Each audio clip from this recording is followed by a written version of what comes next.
Hello and welcome to this week's Backyard Bushcraft. Thank you very much for clicking on the video, and in this video this week we'll be talking about natural tinders and how we use them.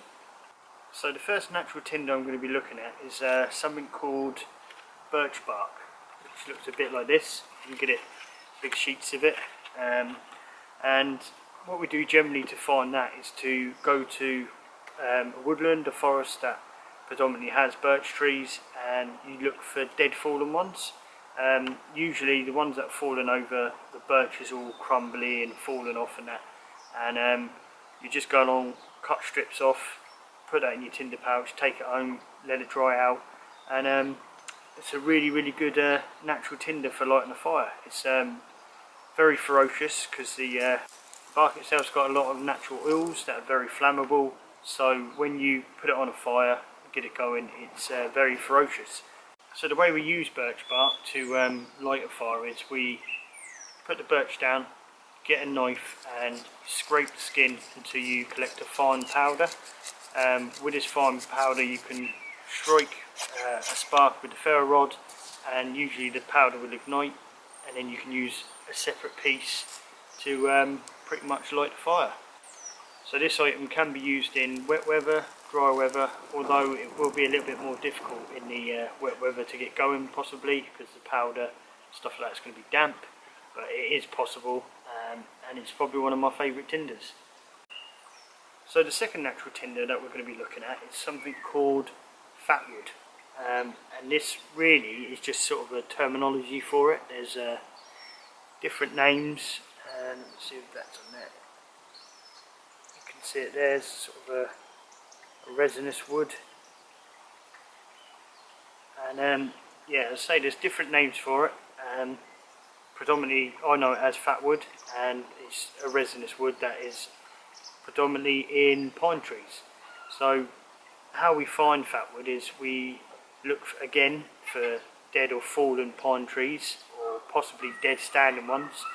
A good sort of idea of it is when you see white sap coming out of it. That usually is sort of a good giveaway.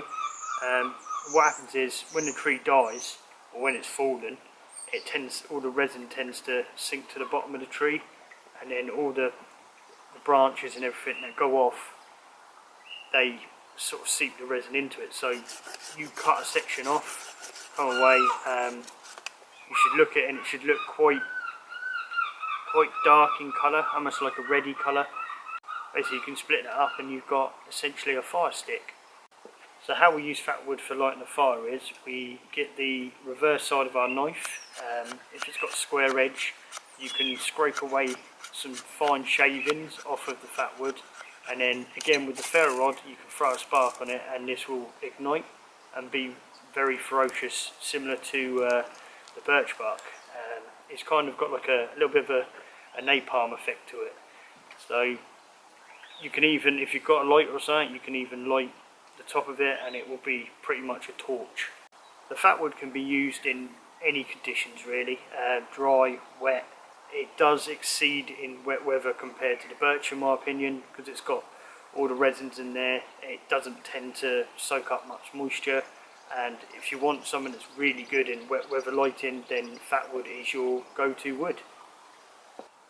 For the last natural tinder I'm going to show for this episode is basically either dried grass or dried ferns, so pretty much dead, dried out. These are typically more of a flash tinder, so anything like that you'd kind of put into a ball, and with them you can basically just get the ferro rod, throw, instead of doing more of a precise sparks, you could just throw a whole heap of them. So hold the knife there, pull the ferro rod back, and that'll give you a quick little flash fire.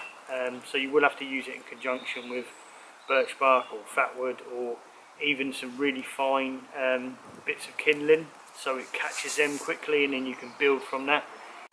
So that's pretty much everything for this week's episode.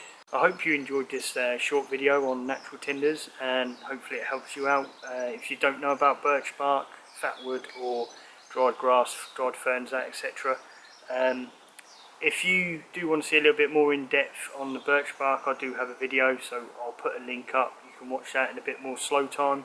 The Fatwood one I'll leave at the end in the end cards. I actually had a video where I recently went out and got the Fatwood, and the dried grass one's quite self-explanatory, so I'll leave that one out for now. So next week we'll be going out to the woods for the first time, and we'll be showing you how to prepare a fire, make a fire, and put it out safely and clean up the area. So thank you very much everyone for watching, and I'll see you all again next week. Cheers. Oh, the sun's come out. Ugh.